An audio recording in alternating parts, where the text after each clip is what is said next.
അസ്സലാമു അലൈക്കും വറഹ്മത്തുള്ളാഹി വബറകാതുഹു.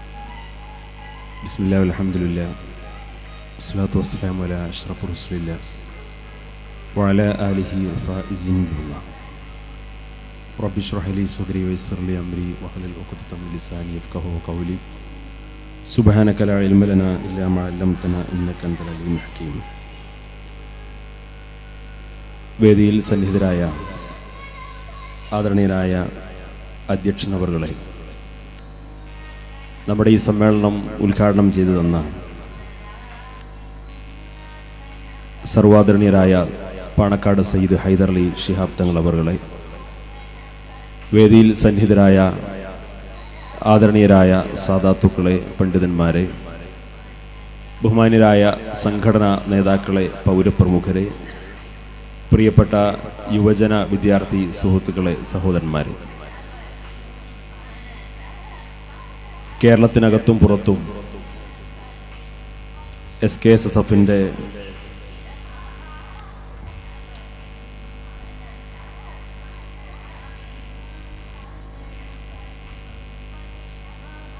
സാന്നിധ്യമുള്ള പ്രദേശങ്ങളിലെല്ലാം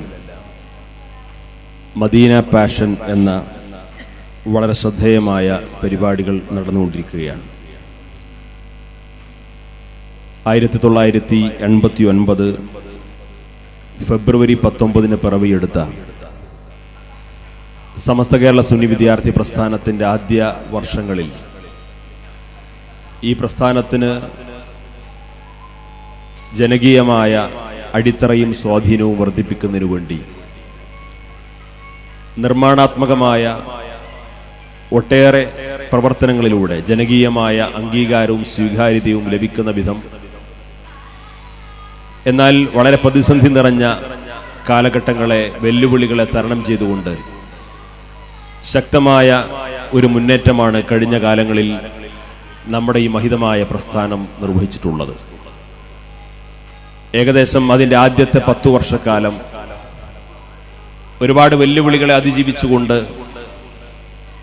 ഒരു പ്രസ്ഥാനത്തെ, പ്രത്യേകിച്ചൊരു വിദ്യാർത്ഥി യുവജന വിഭാഗത്തെ കേരളത്തിലെ ആയിരക്കണക്കിന് മഹല്ലുകളിൽ വേരുകളുണ്ടാക്കുന്ന, വളരെ ശക്തമായ സ്വാധീനമുറപ്പിക്കുന്ന രീതിയിലുള്ള നിർണായകമായ അതിൻ്റെ പ്രവർത്തന ചരിത്രത്തിൽ വലിയ വിജയം കൈവരിക്കുകയും കേരളത്തെ പോലെയുള്ള മഹാഭൂരിപക്ഷം വരുന്ന മുസ്ലിം സമൂഹത്തെ പ്രതിനിധാനം ചെയ്യുന്ന സമസ്ത കേരള ജമിയത്തുൽ ഉലമയെ പോലെയുള്ള ഒരു ബഹുജന അടിത്തറയുള്ള പ്രസ്ഥാനത്തിന്റെ പ്രബലമായൊരു പോഷക ഘടകം എന്ന നിലയിൽ സമൂഹത്തിലെ വ്യത്യസ്തമായ വിഷയങ്ങളും അജണ്ടകളും ഏറ്റെടുത്തുകൊണ്ടാണ് ഈ കഴിഞ്ഞ 28 വർഷക്കാലം നമ്മുടെ ഈ മഹിതമായ പ്രസ്ഥാനം പ്രവർത്തിച്ചു വന്നിട്ടുള്ളത്.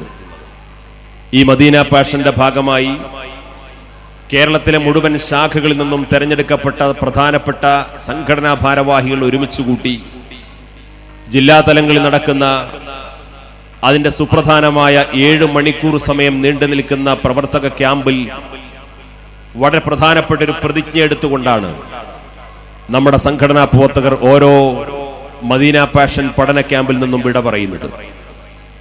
ആ പ്രതിജ്ഞയിൽ സുപ്രധാനമായ 3 കാര്യങ്ങളാണ് അവരേറ്റു പറഞ്ഞുകൊണ്ട്, പ്രതിജ്ഞയെടുത്തുകൊണ്ട് ഈ സമൂഹത്തിലേക്ക് അവരുടെ പ്രവർത്തനം തുടരുന്നതിന് വേണ്ടി രംഗത്തു വരുന്നത്. ഒന്നാമത്തെ കാര്യം, കേരളത്തിലെ മുസ്ലിം സമൂഹത്തിന് വിശ്വാസപരമായും കർമ്മപരമായും നേതൃത്വം നൽകുന്ന സമസ്ത കേരള ജമിയത്തുൽ ഉലമയുടെ ആഹ്വാനങ്ങൾക്കും താക്കീതുകൾക്കും നിർദ്ദേശങ്ങൾക്കും വിധേയമായി സമസ്തയുടെ ഒരടിയുറച്ച സേവകനായി ഞാൻ പ്രവർത്തിക്കുമെന്ന് ഒന്നുകൂടി പ്രതിജ്ഞ പുതുക്കിക്കൊണ്ടാണ് നമ്മുടെ പ്രവർത്തകർ കർമ്മരംഗത്തേക്ക് വരുന്നത്. രണ്ടാമത്തെ കാര്യം, മതബോധത്തിലധിഷ്ഠിതമായ വിദ്യാഭ്യാസ പ്രവർത്തനം ഒരു വ്യക്തിപരമായ ചുമതല പോലെ നിർവഹിക്കാൻ താഴെത്തട്ടിലുള്ള പ്രവർത്തകർ മുതൽ സംഘടനയുടെ ഓരോ ഭാരവാഹിയും രംഗത്ത് വന്നുകൊണ്ട് വിദ്യാഭ്യാസം കേവലമായ ആധുനിക വിദ്യാഭ്യാസ പുണരുക മാത്രമല്ല, വിദ്യാഭ്യാസം കൊണ്ട് തന്റെ സമുദായത്തിനും രാജ്യത്തിനും ഗുണകരമായി എന്തെങ്കിലും ഈ ജീവിതകാലത്ത് സേവനമർപ്പിക്കാൻ കഴിയുന്ന രീതിയിലുള്ള മതബോധത്തിൽ അധിഷ്ഠിതമായ വിദ്യാഭ്യാസ പ്രവർത്തനം നടത്തുക എന്നത് ഓരോ സംഘടനാ പ്രവർത്തകന്റെയും വ്യക്തിപരമായി പോലുമുള്ള ഒരു ചുമതലയായി ഏറ്റെടുത്തുകൊണ്ടാണ് ഇനി മുതൽ നമ്മുടെ സംഘടനാ പ്രവർത്തനം ഒന്നുകൂടി ചിട്ടപ്പെടുത്തി മുന്നോട്ട് പോകുന്നതാണ്. മൂന്നാമത്തെ കാര്യം, നമ്മുടെ രാജ്യത്ത് ഏറ്റവും വലിയ ഭീഷണി ഉയർത്തിക്കൊണ്ടിരിക്കുന്ന വർഗീയതയും തീവ്രവാദവും ഭീകരവാദവും ഉയർന്നു വരുമ്പോൾ അതിനോട് നിരന്തരം കലഹിക്കുന്ന ഒരു വിഭാഗമായി വിട്ടുവീഴ്ചയില്ലാത്ത സമീപനം സ്വീകരിച്ചുകൊണ്ട് ഈ രാജ്യത്തിന്റെ വ്യവസ്ഥിതിയും ഭരണഘടനയും ഈ രാജ്യത്തിന്റെ സാഹചര്യങ്ങളും ബഹുസ്വര സംവിധാനങ്ങളും എല്ലാം ഉൾക്കൊണ്ടുകൊണ്ട് വർഗീയതയോടും തീവ്രവാദത്തോടുമൊക്കെയുള്ള വിട്ടുവീഴ്ചയില്ലാത്ത സംഘടനയുടെ നിലപാട് ഇനിയും തുടരുമെന്ന് മാത്രമല്ല, അത്തരം സംവിധാനങ്ങളുമായി ആര് കടന്നു വന്നാലും അതിനോട് നിരന്തരമായി കലഹിക്കാൻ പ്രതിജ്ഞയെടുത്തിട്ടുള്ള ഒരു സംഘടനാ സംവിധാനമായി SKSF മുന്നോട്ട് പോകുമെന്ന് പ്രതിജ്ഞയെടുത്തുകൊണ്ടാണ് എല്ലാ ജില്ലകളിലും മദീന പാഷൻ സമാപിച്ചുകൊണ്ടിരിക്കുന്നത്. നമുക്കറിയാം, തുടക്കകാലത്ത് ഒരു ഭാഗത്ത് പ്രതിരോധ പ്രവർത്തനം നമ്മൾ നടത്തേണ്ടി വന്നിട്ടുണ്ട്. കേരളത്തിൽ നേരത്തെ ഇവിടെ സൂചിപ്പിച്ചതുപോലെ തീവ്രവാദ പ്രവണതകൾ കടന്നു വന്ന കാലത്ത് കേരളത്തിലെ മുസ്ലിം ചെറുപ്പക്കാരന്റെ മസ്തിഷ്ക പ്രക്ഷാളനം നടത്തിക്കൊണ്ട് ഇന്ത്യയിലെ മുസ്ലിങ്ങൾ നേരിട്ടുകൊണ്ടിരിക്കുന്ന പ്രതിസന്ധികളെ ഉന്നയിച്ചുകൊണ്ട് അതിനുള്ള പരിഹാരമായി ഇവിടുത്തെ രാഷ്ട്രീയ പ്രസ്ഥാനങ്ങളെയും മതപണ്ഡിതന്മാരെയും മതസംഘടനകളെയും ഒക്കെ ഈഴ്ത്തി കാണിച്ച് ഇനി ജിഹാദ് എന്ന ഒറ്റമൂലിയിലൂടെ മാത്രമേ ഈ സമുദായത്തിന് പ്രശ്നപരിഹാരമുള്ളൂ എന്ന് തെറ്റിദ്ധരിപ്പിച്ചുകൊണ്ട് വിശുദ്ധ ഖുർആനിലെ ജിഹാദിന്റെ സൂക്തങ്ങളെ സാഹചര്യത്തിൽ നിന്ന് അടർത്തി മാറ്റി ഇവിടെ വ്യാപകമായി തെറ്റിദ്ധരിപ്പിക്കാൻ ശ്രമിച്ചപ്പോ അന്ന് ആർജവത്തോടുകൂടി രംഗത്ത് വന്നുകൊണ്ട് ശക്തമായ തീവ്രവാദ വിരുദ്ധ ക്യാമ്പയിനുമായി രംഗത്ത് വന്നത് സമസ്ത കേരള സുന്നി വിദ്യാർത്ഥി പ്രസ്ഥാനമായിരുന്നു. നമുക്കറിയാം, ആ തീവ്രവാദ വിരുദ്ധ പോരാട്ടവുമായി രംഗത്ത് വന്നപ്പോ നമ്മുടെ സമുദായത്തിനകത്തുള്ള തന്നെ പല ആളുകളും പറയാറുണ്ടായിരുന്നു, നിങ്ങൾ അതിനെ എതിർക്കുന്നുവെങ്കിൽ നിങ്ങൾക്കത് ചെയ്യാൻ കഴിയുന്നില്ലെങ്കിൽ ചെയ്യേണ്ടതില്ല. പക്ഷേ 10 ചെറുപ്പക്കാർ എല്ലായിടത്തും ഉണ്ടാകുന്നത് നല്ലതല്ലേ, എന്തിനാണ് അതിനെ വിമർശിക്കാൻ പോകുന്നത് എന്ന് ചോദിച്ചിരുന്ന ആളുകൾ ഉണ്ടായിരുന്നു. പക്ഷേ ഏതാനും വർഷങ്ങളായി സമസ്ത കേരള സുന്നി വിദ്യാർത്ഥി പ്രസ്ഥാനം നടത്തിയിട്ടുള്ള ശക്തമായ തീവ്രവാദ വിരുദ്ധ ക്യാമ്പയിന്റെ ഭാഗമായി കേരളത്തിൽ സമസ്ത കേരള ജമിയത്തുൽ ഉലമ മാത്രമല്ല, ഇവിടുത്തെ മുഴുവൻ മതരാഷ്ട്രീയ പ്രസ്ഥാനങ്ങളും അവരുടെ നയപരിപാടിയായിക്കൊണ്ട് സമസ്ത കേരള സുന്നി വിദ്യാർത്ഥി പ്രസ്ഥാനം ശക്തമായി എതിർപ്പ് പ്രകടിപ്പിച്ച അത്തരം തീവ്രവാദ പ്രസ്ഥാനങ്ങൾക്ക് മുസ്ലിം മുഖ്യധാരയിലേക്ക് പ്രവേശനമില്ലെന്ന് തീരുമാനിക്കപ്പെടുന്ന തലത്തിലേക്കുള്ള ഒരു ശക്തമായ നയപരമായ തീരുമാനത്തിലേക്ക് കേരളത്തിലെ മുഴുവൻ മുസ്ലിം സംഘടനകളെയും എത്തിച്ചതിന്റെ പിന്നിലെ പ്രധാനപ്പെട്ട പ്രചോദക കേന്ദ്രം സമസ്ത കേരള സുന്നി വിദ്യാർത്ഥി പ്രസ്ഥാനം നടത്തിയിട്ടുള്ള തീവ്രവാദ വിരുദ്ധ പോരാട്ടങ്ങളായിരുന്നു. ജീർണതക്കെതിരെ ജിഹാദ് എന്ന് പറഞ്ഞുകൊണ്ട് ഈ രാജ്യത്തെ വ്യാജ സിദ്ധന്മാരും വ്യാജ ശൈഖന്മാരും കടന്നു വന്നുകൊണ്ട് ഈ സമുദായത്തെ ആത്മീയമായി ചൂഷണം ചെയ്യാൻ വേണ്ടി രംഗത്ത് വന്നപ്പോ അതിന്റെ മുഖംമൂടി വലിച്ചു ചീന്തിക്കൊണ്ട് ഈ സമൂഹത്തിന് മുമ്പിൽ അത് തുറന്നു കാണിക്കുന്ന വലിയൊരു ജിഹാദിന് ഈ പ്രസ്ഥാനം തുടക്കമിട്ടിരുന്നു. പിൽക്കാലങ്ങളിലും നമ്മുടെ സമൂഹത്തിൽ അത്തരത്തിലുള്ള വ്യാജന്മാർ കടന്നു വരുമ്പോ ആത്മീയതയുടെ മുഖംമൂടി അണിഞ്ഞുകൊണ്ട് ഈ സമൂഹത്തിലെ നിഷ്കളങ്കരായ വിശ്വാസികളെ ചൂഷണം ചെയ്യാൻ വേണ്ടി കള്ളത്തൊരീക്കത്തിന്റെയും മറ്റുമൊക്കെ പേരിൽ കടന്നു വന്നപ്പോ അപ്പോഴെല്ലാം ശക്തമായ ബോധവൽക്കരണവുമായി സമസ്ത കേരള ജമിയത്തുൽ ഉലമ മുന്നോട്ട് വന്നു. ഇനിയും ആ ദൗത്യവുമായി നമ്മുടെ സംഘടന മുന്നോട്ട് പോവുകയാണ്.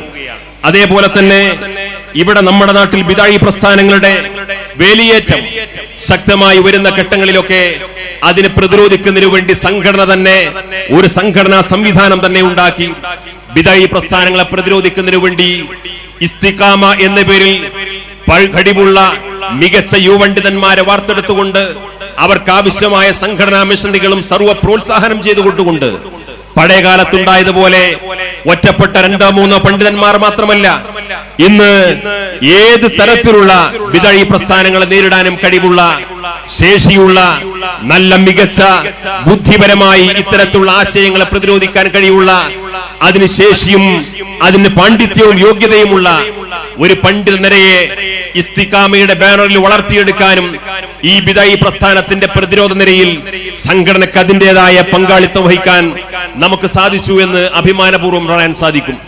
ഇങ്ങനെ ബിദഈ പ്രസ്ഥാനങ്ങളാണെങ്കിലും തീവ്രവാദ സംഘടനകളാണെങ്കിലും ഈ സമൂഹത്തിനിടയിൽ വ്യാജന്മാരായി കടന്നു വന്ന ആളുകളാണെങ്കിലും വിഘടിത വിഭാഗത്തിന്റെ നേതൃത്വത്തിൽ ഈ സമൂഹത്തിൽ നടന്ന ഒരുപാട് ചൂഷണങ്ങളുടെ കഥകളൊക്കെ കടന്നു വന്നപ്പോഴൊക്കെ അതിനെ സംഘടിതമായി വളരെ ബുദ്ധിപരമായി പ്രതിരോധിക്കാനും എതിർത്ത് പരാജയപ്പെടുത്താനും സാധിച്ചു എന്നത് നമ്മുടെ സംഘടന കഴിഞ്ഞ കാലങ്ങളിൽ നേടിയെടുത്തിട്ടുള്ള ചരിത്രപരമായ നേട്ടമായി നമുക്ക് എണ്ണി പറയാൻ സാധിക്കും. അതുകൊണ്ട് തന്നെ ഈ പ്രതിരോധ പ്രവർത്തനങ്ങളൊക്കെ ഒരു ഭാഗത്ത് നിലനിൽക്കുമ്പോൾ തന്നെ വളരെ കൃത്യമായി ഒരു കാര്യം ബഹുമാന്യരായ ഉസ്താദുമാരുടെ, പണ്ഡിതന്മാരുടെ, നേതാക്കന്മാരുടെ സാന്നിധ്യത്തിൽ വെച്ചുകൊണ്ട് പറയാൻ ഉദ്ദേശിക്കുന്നു.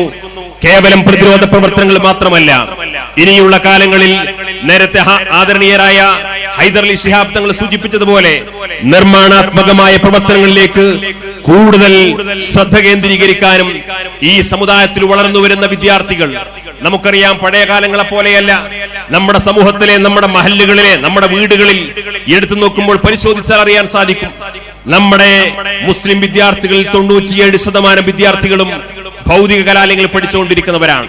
ഇവിടുത്തെ ആർട്സ് ആൻഡ് സയൻസ് കോളേജുകളിൽ, പ്രൊഫഷണൽ കോളേജുകളിൽ എഞ്ചിനീയറിംഗ്, മെഡിസിൻ പഠിച്ചുകൊണ്ടിരിക്കുന്ന വിദ്യാർത്ഥികൾ, അങ്ങനെ കഴിവുറ്റ കാലിബറുള്ള ബുദ്ധിമാന്മാരായിട്ടുള്ള വിദ്യാർത്ഥികളാണ് മുസ്ലിം സമുദായത്തിലെ വിദ്യാർത്ഥികൾക്കിടയിൽ 97% വിദ്യാർത്ഥികളും. നമ്മുടെ ദർസ് അറബിക് കോളേജിൽ പഠിച്ചുകൊണ്ടിരിക്കുന്ന മതകലാലയങ്ങളിലെ വിദ്യാർത്ഥികളെ ഒരുമിച്ച് കൂട്ടി ആത്മവിശ്വാസത്തോടുകൂടി ഞാനൊരു മതമേഖലയിൽ പഠിച്ചുകൊണ്ടിരിക്കുന്ന വിദ്യാർത്ഥിയാണെന്ന അപകർഷതാബോധമൊക്കെ മാറ്റിക്കൊണ്ട് അവന് നാളെ സമൂഹത്തിൽ വലിയ ഉത്തരവാദിത്വമാണ് നിർവഹിക്കാനുള്ളതെന്ന ആത്മവീര്യം പകർന്നുകൊണ്ട് ആ വിഭാഗത്തെ പരിശീലിപ്പിക്കാനും വളർത്തിക്കൊണ്ടുവരാനും ഒരു ഭാഗത്ത് ശ്രമിക്കുമ്പോൾ തന്നെ ഇവിടെയുള്ള 97% വരുന്ന മതകലാലയങ്ങളിലല്ല, ഇവിടുത്തെ ഭൗതിക കലാലയങ്ങളിൽ പഠിച്ചുകൊണ്ടിരിക്കുന്ന വിദ്യാർത്ഥികളെ, അവന്റെ കഴിവിനെ, അവന്റെ സർഗശേഷിയെ, അവന്റെ ബുദ്ധിയെ ഈ സമുദായത്തിന്റെ നിർമ്മാണാത്മകമായ പ്രവർത്തനങ്ങൾക്ക് വേണ്ടി, ഈ സമുദായത്തിന്റെ നന്മയ്ക്ക് വേണ്ടി, ഈ രാജ്യത്തിന്റെ നന്മയ്ക്ക് വേണ്ടി ഉപയോഗപ്പെടുത്തേണ്ടതുണ്ട്. നമുക്കറിയാം, ഈ അടുത്ത കാലത്ത് സൈബർ മേഖലയിൽ, ഓൺലൈൻ മേഖലയിലൂടെ ബിദഈ പ്രസ്ഥാനങ്ങളും മറ്റു പല അവാന്തര വിഭാഗങ്ങളും ഒക്കെ അവിടെ ആശയങ്ങൾ പ്രചരിപ്പിക്കാനും തെറ്റിദ്ധരിപ്പിക്കാനും നല്ല ചുറുചുറുക്കുള്ള കഴിവുള്ള വിദ്യാർത്ഥികളെ അവിടെ എഞ്ചിനീയറിംഗ് പഠനങ്ങളും മെഡിസിൻ പഠനങ്ങളും ഒക്കെ അവസാനിപ്പിച്ചുകൊണ്ട് ഇന്ത്യയെ പോലെയുള്ള ഒരു ബഹുമത സമൂഹത്തിൽ എനിക്ക് വിശുദ്ധനായി യഥാർത്ഥ ഇസ്ലാമിക വിശ്വാസിയായി ജീവിക്കാൻ നിർവാഹമില്ല, അതുകൊണ്ട് ഞാൻ ദമ്മാജിൽ പോകുന്നു എന്ന് പറഞ്ഞുകൊണ്ട് ആശയപരമായ ഇതേപോലെയുള്ള അപകടകരമായ ആശയങ്ങൾ പഠിക്കാനും പ്രചരിക്കാനും ഒക്കെ അവസരമുണ്ടായത് ഈ ഭൗതിക കലാലയങ്ങളിൽ പഠിക്കുന്ന നല്ല മിടുക്കരായ വിദ്യാർത്ഥികളെ ചൂഷണം ചെയ്യാനും അവരെ മസ്തിഷ്ക പ്രക്ഷാളനം നടത്താനും ഇവിടുത്തെ ബിദഈ പ്രസ്ഥാനങ്ങളും ബിദഈ ആശയങ്ങളാൽ സ്വാധീനിക്കപ്പെട്ട ചില ബുദ്ധി കേന്ദ്രങ്ങളിലും അന്തർദേശീയ തലത്തിൽ പ്രവർത്തിച്ചതുകൊണ്ടാണ്. അതുകൊണ്ട് ഇതിനെ ബുദ്ധിപരമായി പ്രതിരോധിച്ചുകൊണ്ട് തന്നെ നമ്മുടെ നാട്ടിൽ വളർന്നു വരുന്ന വിദ്യാർത്ഥികൾ അവന്റെ കർമ്മശേഷിയെ ഈ സമുദായത്തിന്റെ നന്മയ്ക്ക് വേണ്ടി ഉപയോഗപ്പെടുത്തേണ്ടതുണ്ട്. അവന്റെ മാനവവിഭവ ശേഷിയെ ഈ രാജ്യത്തിന്റെ പുരോഗതിക്ക് വേണ്ടി ഉപയോഗപ്പെടുത്തേണ്ടതുണ്ട്.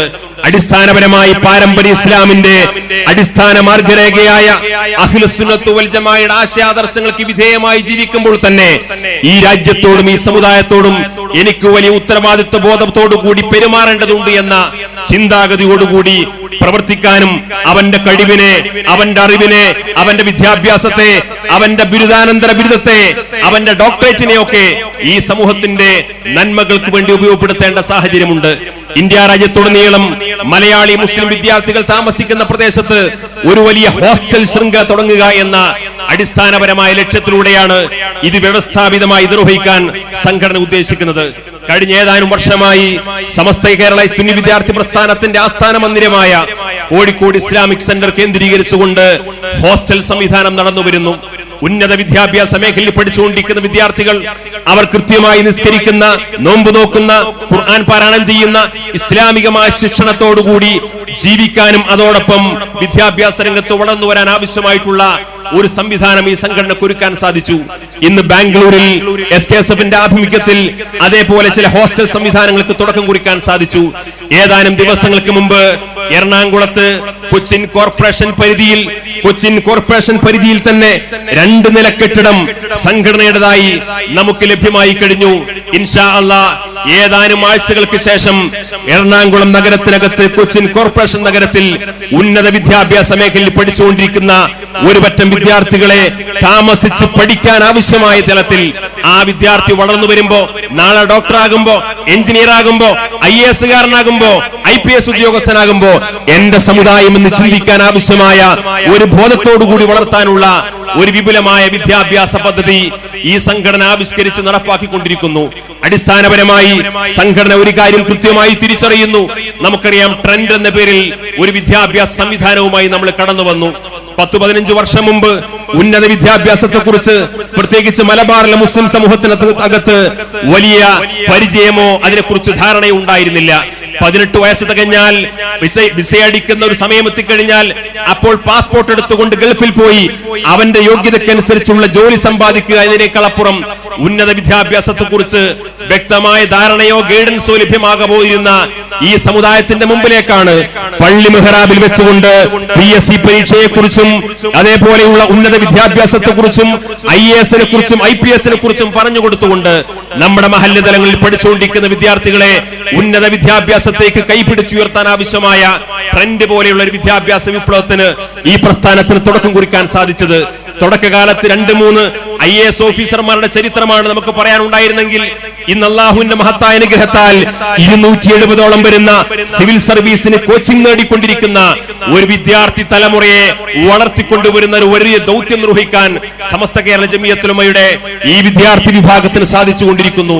നിങ്ങൾ ആലോചിക്കണം, 270 വിദ്യാർത്ഥികൾ, സമസ്തയുടെ കീഴിൽ പഠിക്കുന്ന 270 വിദ്യാർത്ഥികൾ, പരിശുദ്ധമായ അഹ്ലുസുന്നത്ത് വൽ ജമാഅയുടെ ആശയാദർശങ്ങൾക്ക് വിധേയമായി ജീവിക്കുന്ന വിദ്യാർത്ഥികൾ, സുന്നി കുടുംബത്തിൽ ജനിച്ചു വളർന്ന വിദ്യാർത്ഥികൾ, എന്റെ സമുദായം എന്ന് ചിന്തിക്കാൻ മാത്രം മതബോധമുള്ള വിദ്യാർത്ഥികൾ, 270 വിദ്യാർത്ഥികൾ ഇന്ന് സിവിൽ സർവീസിന് പരീക്ഷയിൽ നേടുമ്പോൾ കേവലം 10% പേർക്കെങ്കിലും IAS നേടാൻ സാധിച്ചു കഴിഞ്ഞാൽ ഈ സംഘടനയ്ക്ക് 27 IAS ഉദ്യോഗസ്ഥന്മാരെ ഈ രാജ്യത്തിൽ സംഭാവന ചെയ്യാൻ സാധിക്കുമെന്ന ഒരു വലിയ ചാരിതാർത്ഥ്യത്തോടു കൂടിയാണ് ആ ദൗത്യവുമായി സംഘടന മുന്നോട്ട് പോകുന്നത്.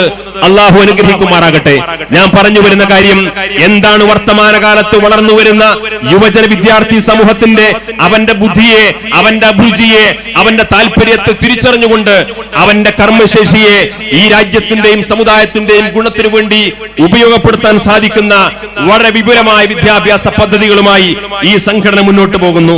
അതേപോലെ നമുക്കറിയാം, സ്ത്രീ ശാക്തീകരണം എന്ന് പറഞ്ഞുകൊണ്ട് വിപുലമായ ചർച്ചകൾ നമ്മുടെ നാട്ടിൽ നടന്നുകൊണ്ടിരിക്കുന്നു. പെൺകുട്ടികളുടെ സംഘടന ഉണ്ടാക്കുന്നു, വനിതകളുടെ സംഘടന ഉണ്ടാക്കുന്നു, അവരെ പൊതുനിരത്തിലിറക്കുന്നു, അവരുടെ പേരിലുള്ള ഒരുപാട് ആഭാസങ്ങൾ നടക്കുന്നു. പക്ഷേ ഈ ആഭാസങ്ങളെയും കൂട്ടുനിൽക്കുന്ന ഒരാശയത്തിന്റെ വൃത്തത്തിൽ നിൽക്കുന്നവരല്ല നമ്മൾ ആരും. പക്ഷേ അടിസ്ഥാനപരമായി വളർന്നു വരുന്ന മുസ്ലിം വിദ്യാർത്ഥിനികൾ, പെൺകുട്ടികൾ, അവർ പഠിച്ചുകൊണ്ടിരിക്കുന്നു, വിവിധ കോളേജ് ക്യാമ്പസിൽ പഠിച്ചുകൊണ്ടിരിക്കുന്നു. നമുക്കറിയാം, 5ാം ക്ലാസ്സിലോ 7ാം ക്ലാസ്സിലോ ഉള്ള പ്രാഥമികമായ മദ്രസ പഠനം കഴിഞ്ഞു കഴിഞ്ഞാൽ പിന്നെ വയോവൃദ്ധരായി 50 വയസ്സും 55 വയസ്സും കഴിഞ്ഞ് മക്കളും പേരക്കുട്ടികളുമായതിനു ശേഷം നാട്ടിൽ നടക്കുന്ന വനിതാ ക്ലാസ്സിൽ മാത്രം എത്തുന്ന ആ പരിധിക്കകത്ത് ഈ യുവതികൾക്കിടയിൽ മതപരമായ ബോധമുണ്ടാക്കാൻ ആവശ്യമായ ഒരു കൃത്യമായ ശാക്തീകരണ പ്രവർത്തനം പലപ്പോഴും നമ്മുടെ മഹല്ല് തലങ്ങളിൽ വേണ്ട വിധം നടക്കുന്നില്ല എന്ന് തിരിച്ചറിവ് നമുക്കുണ്ടാവണം. ഇസ്ലാമിക് ഫാമിലി ക്ലസ്റ്റർ എന്ന പേരിൽ സമസ്ത കേരള സുന്നി വിദ്യാർത്ഥി പ്രസ്ഥാനം മഹല്ല് തലങ്ങളിൽ വളരെ നിശബ്ദമായി അച്ചടക്കത്തോടുകൂടി അവരുടെ സാംസ്കാരിക വൃത്തത്തിനകത്തുനിന്നുകൊണ്ട് സ്ത്രീയുടെ ശാക്തീകരണത്തിന് വേണ്ടിയും മതബോധം കരുപ്പിടിപ്പിക്കുന്നതിന് വേണ്ടിയും അവരുടെ സംസ്കാരവും അച്ചടക്കവും ലജ്ജയും നിലനിർത്തിക്കൊണ്ട് തന്നെ സ്ത്രീയുടെ ശാക്തീകരണ പ്രവർത്തനത്തിനു വേണ്ടി പ്രാദേശിക തലങ്ങളിൽ വലിയ ദൗത്യം നിർവഹിക്കാൻ നമുക്കുണ്ട് എന്ന തിരിച്ചറിവോടുകൂടിയാണ് നമ്മുടെ പൂർവ്വകാല നേതാക്കൾ തന്നെ അത്തരമൊരു സംവിധാനം മഹല്ല് തലത്തിൽ തുടക്കം കുറിക്കാൻ സാധിച്ചത്. പക്ഷേ പലപ്പോഴും അത് പ്രാദേശികമായ ഇന്ന് നടന്നുകൊണ്ടിരിക്കുന്ന ചില മതപഠന ക്ലാസുകളിലോ വനിതാ ക്ലാസുകളിലോ മാത്രം ഒതുങ്ങിപ്പോയി. അതിനേക്കാൾ അപ്പുറം ഇന്ന് കോളേജ് ക്യാമ്പസുകളിൽ മുസ്ലിം വിദ്യാർത്ഥിനികളുടെ പ്രാതിനിധ്യം ഉയർന്നു വരുന്നു. മലബാറിൽ മാത്രമല്ല, നമ്മുടെ തെക്കൻ കേരളത്തിൽ പോലും ഒരുപാട് മുസ്ലിം പെൺകുട്ടികൾ ഉന്നത വിദ്യാഭ്യാസം പഠിച്ചുകൊണ്ടിരിക്കുന്നു. ആ മുസ്ലിം പെൺകുട്ടികളെ സംബന്ധിച്ചിടത്തോളം അവർക്ക് മതബോധം ഉണ്ടാവണം, അച്ചടക്കം ഉണ്ടാവണം, അടിസ്ഥാനപരമായി സുന്നത്ത് ജമാഅത്തിന്റെ ആശയഗതിക്കനുസരിച്ചുകൊണ്ട് അവർക്ക് ജീവിക്കാൻ സാധിക്കണം. കോളേജ് ക്യാമ്പസുകളിൽ വെച്ചുകൊണ്ട് ബിദഈ പ്രസ്ഥാനത്തിന്റെ പേരിൽ മേൽവിലാസത്തിൽ നടന്നുകൊണ്ടിരിക്കുന്ന വിവിധ സമ്മേളനങ്ങളിലും കോൺഫറൻസുകളിലും അവരെ പങ്കെടുപ്പിച്ചുകൊണ്ട് ആശയപരമായിട്ട് തന്നെ വലിയ അപകടാവസ്ഥയിലേക്ക് ഈ പെൺകുട്ടികളെ കൊണ്ടുപോകുമ്പോൾ നാം ഒരിക്കലും പെൺകുട്ടികളുടെ സമ്മേളനം നടത്തണമെന്ന് പറയുന്നില്ല. അവരുടെ സമ്മേളനം നടത്താൻ നമ്മൾ ഉദ്ദേശിക്കുന്നില്ല, അവർക്ക് സംഘടന ഉണ്ടാക്കാൻ ഉദ്ദേശിക്കുന്നില്ല, അത്തരത്തിലുള്ള അപ്രായോഗികമായ മാർഗങ്ങൾ നമ്മൾ അവലംബിക്കുന്നില്ല. പക്ഷേ നമ്മുടെ ശാഖാതലങ്ങളിൽ നമ്മൾ ഇന്ന് നടത്തിക്കൊണ്ടിരിക്കുന്ന വനിതാ ക്ലാസുകളും മതപഠന ക്ലാസുകളും ഉണ്ട്. അതിന് സമാനമായി അത്തരം പെൺകുട്ടികൾ ഒരുമിച്ച് കൂട്ടിക്കൊണ്ട് ഇസ്ലാമിക വൃത്തത്തിനകത്തുനിന്നുകൊണ്ട് അവർക്ക് ആവശ്യമായ മതബോധവും ശാക്തീകരണ പ്രവർത്തനത്തിനും ഇനി മുതൽ ഇൻഷാ അല്ലാഹ് IFCയുടെ ലേബലിൽ തന്നെ സമസ്ത കേരള സുന്നി വിദ്യാർത്ഥി പ്രസ്ഥാനം പ്രാദേശിക തലങ്ങളിൽ ആ ദൗത്യം നിർവഹിക്കാൻ വേണ്ടി ഒരുങ്ങുന്നു. അതോടൊപ്പം സൈബർ മേഖല ഇന്ന് രാജ്യത്തെ പോലും പിടിച്ചു കുലുക്കാവുന്ന രീതിയിൽ ലോകത്ത് വിവിധ രാജ്യങ്ങൾ നടത്തിയുള്ള വലിയ രാഷ്ട്രീയ അട്ടിമറിക്ക് പോലും പിന്നിൽ പ്രവർത്തിച്ചത് സൈബർ മേഖലയിലുള്ള വലിയ പോരാളികളാണ് എന്നത് ഇന്ന് പുറത്തു വന്നുകൊണ്ടിരിക്കുന്ന റിപ്പോർട്ടുകളാണ്. ഇക്കഴിഞ്ഞ ദിവസം ഏതാനും ദിവസങ്ങൾക്ക് മുമ്പ് അമേരിക്കയിൽ അധികാരത്തിലേക്കുള്ള ഡൊണാൾഡ് ട്രംപ് പോലും അധികാരത്തിൽ വരുന്നതിന്റെ പിന്നിൽ റഷ്യ ഉൾപ്പെടെയുള്ള രാജ്യങ്ങളുടെ സൈബർ മേഖലയിലുള്ള സ്വാധീനത്തെക്കുറിച്ചുള്ള റിപ്പോർട്ടുകൾ പുറത്തു വരുന്നു.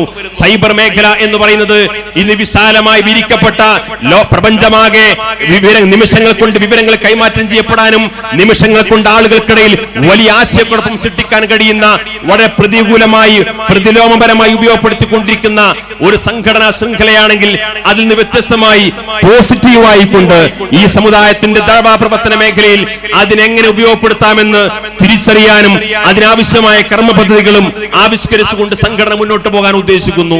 ഇങ്ങനെ വർത്തമാനകാലത്ത് വളർന്നു വരുന്ന മുസ്ലിം വിദ്യാർത്ഥിയുടെ ചെറുപ്പക്കാരന്റെ അവന്റെ അഭിരുചി തിരിച്ചറിഞ്ഞുകൊണ്ട് അവന്റെ കർമ്മശേഷി സമ്പൂർണമായും ഈ സമുദായത്തിനും രാജ്യത്തിനും ലഭ്യമാകത്തക്കവണ്ണം അവനൊരിക്കലും തീവ്രവാദത്തിലേക്ക് പോകാതെ ഭീകരവാദത്തിലേക്ക് പോകാതെ ബിദഈ പ്രസ്ഥാനത്തിലേക്ക് പോകാതെ വിഘടിത സംഘടനകളിലേക്ക് പോകാതെ ശിഥിലീകരണ പ്രവർത്തനത്തിലേക്ക് പോകാതെ അവന്റെ കർമ്മശേഷി ഈ ഉമ്മത്തിന് ആവശ്യമുണ്ടെന്ന ബോധം അവനുണ്ടാക്കി കൊടുക്കാനും അവൻ ഈ സംഘശക്തിയുടെ കൂടെ നിന്നുകൊണ്ട് റസൂലുള്ളാഹി സ്വല്ലല്ലാഹു അലൈഹി വസല്ലം തങ്ങളുടെ വിശുദ്ധമായ ചര്യ മുറുകെ പിടിച്ചുകൊണ്ട് മദീന പാഷന്റെ ഭാഗമായി നിൽക്കുമ്പോഴാണ് എനിക്കെന്റെ സംസ്കാരം, എനിക്കെന്റെ വിശ്വാസം, എനിക്കെന്റെ കർമാചാര അനുഷ്ഠാന കർമ്മങ്ങളൊക്കെ നിർവഹിക്കാൻ സാധിക്കൂ എന്ന പൂർണ്ണ ബോധ്യത്തോടുകൂടി ആത്മവിശ്വാസം കൊടുത്തുകൊണ്ട് ഈ ചെറുപ്പക്കാരെ വളർത്തിയെടുക്കാൻ സംഘടന ഉദ്ദേശിക്കുന്നു. അതേപോലെ നമുക്കറിയാം നമ്മുടെ ശാഖാതലങ്ങളിൽ സമസ്ത കേരള ജംഇയ്യത്തുൽ ഉലമയുടെ വിശ്വസ്തമായ എല്ലാ കാര്യങ്ങൾക്കും പലപ്പോഴും സമസ്ത കേരള ജംഇയ്യത്തുൽ ഉലമ സമസ്ത കേരള സുന്നി വിദ്യാർത്ഥി പ്രസ്ഥാനത്തെ ഏൽപ്പിക്കാറുണ്ട്. സമസ്ത ഒരു തീരുമാനമെടുത്താൽ അത് ജനങ്ങളിലേക്ക് എത്തിക്കുന്ന വലിയ ചുമതല പലപ്പോഴും സമസ്ത കേരള സുന്നി വിദ്യാർത്ഥി പ്രസ്ഥാനം ഏറ്റെടുക്കാറുണ്ട്. അത് സമസ്ത ഒരു കാര്യം ഏൽപ്പിച്ചു കഴിഞ്ഞാൽ അച്ചടക്കത്തോടുകൂടി അനുസരണയോടുകൂടി ഭംഗിയായി ഇത് പൂർത്തിയാക്കും, ഏത് കാര്യങ്ങളും നിർവഹിക്കപ്പെടുമെന്ന നമ്മുടെ മഹാന്മാരായ ഉസ്താദുമാരുടെ കൃത്യമായ ബോധ്യത്തിന്റെ അടിസ്ഥാനത്തിലാണ് ഇതെല്ലാം നടന്നുകൊണ്ടിരിക്കുന്നത്. അതിന്റെ ഭാഗമായിട്ടാണ് പലപ്പോഴും നമ്മുടെ നാട്ടിലുള്ള മദ്രസകൾ, അറബി കോളേജുകൾ, യതീംഖാനകൾ, നിരവധി വിദ്യാഭ്യാസ സ്ഥാപനങ്ങൾ, സംഘടനാ സംരംഭങ്ങൾ, അതുമായി ബന്ധപ്പെട്ട കാര്യങ്ങളിലെല്ലാം SKSFന്റെ ശാഖാ കമ്മിറ്റിയുടെ സാക്ഷ്യപത്രത്തിന് വലിയ പ്രാധാന്യമാണ് പലപ്പോഴും നമ്മുടെ സംഘടനാ നേതാക്കന്മാർ, നമ്മുടെ ഉസ്താദുമാർ വില കൽപ്പിച്ചു പോരാറുള്ളത്. സ്വാഭാവികമായും SKSFനെ സംബന്ധിച്ചിടത്തോളം അത്തരമൊരു ദൗത്യം SKSFനെ നമ്മുടെ മുതിർന്ന ഉസ്താദുമാർ ഏൽപ്പിക്കപ്പെടുമ്പോ സ്വാഭാവികമായും അത് ശരിയായ രീതിയിൽ വിനിയോഗിക്കുക എന്ന് പറയുന്നത് SKSFന്റെ കർത്തവ്യമാണ്. ആ കർത്തവ്യം ഇവിടെ നിർവഹിക്കപ്പെടുമ്പോ ആരെങ്കിലും അതിന്റെ പേരിൽ അവശബ്ദങ്ങൾ ഉണ്ടാക്കാനോ അതിന്റെ പേരിൽ ഭീഷണിപ്പെടുത്താനോ വന്നു കഴിഞ്ഞാൽ അത്തരം ആളുകളൊന്നും ഈ സംഘടനയ്ക്ക് മുമ്പിൽ ഒന്നുമല്ല എന്ന് സാന്ദർഭികമായിട്ട് സൂചിപ്പിക്കാൻ വേണ്ടി പോവുകയാണ്. ഇക്കഴിഞ്ഞ 28 വർഷക്കാലത്തിനിടയിൽ ഒരുപാട് ഭീഷണികൾ ഈ സംഘടനയ്ക്ക് വന്നിട്ടുണ്ട്, ഒരുപാട് വെല്ലുവിളികൾ വന്നിട്ടുണ്ട്. കൊമ്പനാനകളെ പോലും നേരിട്ട് ഈ പ്രസ്ഥാനത്തിന് കുഴിയാന ഒന്നുമല്ല എന്ന് തിരിച്ചറിയാൻ ബന്ധപ്പെട്ട ആളുകൾ മനസ്സിലാക്കണം. അതുകൊണ്ട് ഞങ്ങൾ ആരെയും വെല്ലുവിളിക്കാനില്ല, ഞങ്ങൾ ആരെയും എതിർക്കാനില്ല, ഞങ്ങൾ അനാവശ്യമായ വിവാദത്തിനു വേണ്ടി സമയം കളയാനും ഞങ്ങളില്ല.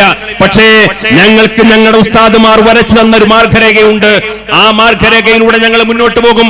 ആ മാർഗരേഖക്ക് തടസ്സം നിൽക്കാൻ ആര് വന്നാലും അവർ ഈ സംഘടനയ്ക്ക് ഒരു ചുക്കുമല്ല എന്ന് വളരെ കൃത്യമായി ബോധ്യപ്പെടുത്താൻ ഈ അവസരം ഉപയോഗപ്പെടുത്തുകയാണ്. വിദ്യാഭ്യാസ രംഗത്ത്, ദഅ്വാ രംഗത്ത്, പ്രബോധന മേഖലയിൽ, അതേപോലെ ആശയപ്രചാരണ മേഖലയിൽ, അതേപോലെ ഈ സംഘടന ലക്ഷ്യം വെക്കുന്ന ലക്ഷ്യങ്ങളെല്ലാം വളരെ വ്യവസ്ഥാപിതമായി 14ഓളം ഉപവിഭാഗങ്ങളിലൂടെ ജീവകാരുണ്യ പ്രവർത്തനങ്ങൾ ഉൾപ്പെടെ ഈ സംഘടനാ സംവിധാനം മുന്നോട്ട് വരുന്നു. നിങ്ങൾക്കറിയാം, ഏതാനും വർഷങ്ങൾക്ക് മുമ്പ് തുടക്കം കുറിച്ച സഹചാരി പോലെയുള്ള സംവിധാനം കേരളത്തിലെന്നല്ല ഒരുപക്ഷെ ഇന്ത്യയിലെ ഒരു വിദ്യാർത്ഥി സംഘടനക്കും ഇന്നുവരെ നിർവഹിക്കാൻ കഴിയാത്ത രീതിയിലുള്ള ഒരു മുന്നേറ്റം നമുക്ക് നടത്താൻ സാധിച്ചത് സംഘടന പറഞ്ഞ കാര്യങ്ങൾ വളരെ കൃത്യമായി ഇവിടെ നിർവഹിക്കും നിർവഹിക്കുമെന്ന ബോധ്യം ഈ പ്രസ്ഥാനത്തിനുണ്ടായതുകൊണ്ടാണ് ആ ദൗത്യ നിർവഹണത്തിന്റെ പാതയിൽ കഴിഞ്ഞ കാലങ്ങളിലെല്ലാം നിങ്ങൾ ആത്മാർത്ഥമായി സഹകരിച്ചതുപോലെ ഇനിയുള്ള തുടർന്ന കാലങ്ങളിലും നമ്മുടെ പ്രവർത്തന പദ്ധതികളുടെ സമ്പൂർണമായ വിജയത്തിനു വേണ്ടി ആത്മാർത്ഥമായ സഹകരണവും പിന്തുണയും പ്രാർത്ഥനയും ഉണ്ടായിരിക്കണമെന്ന് മാത്രം സൂചിപ്പിച്ചുകൊണ്ട് വളരെ ഭംഗിയായി അണിയിച്ചൊരുക്കിയ മലപ്പുറം ജില്ലാ കമ്മിറ്റിയുടെ ഈ മദീന പാഷന് എല്ലാവിധ അഭിവാദ്യങ്ങളും അർപ്പിച്ചുകൊണ്ട് ഞാൻ അവസാനിപ്പിക്കുന്നു. വആഖിറു ദഅവാനാ അനിൽ ഹംദുലില്ലാഹി റബ്ബിൽ ആലമീൻ. അസ്സലാമു അലൈക്കും.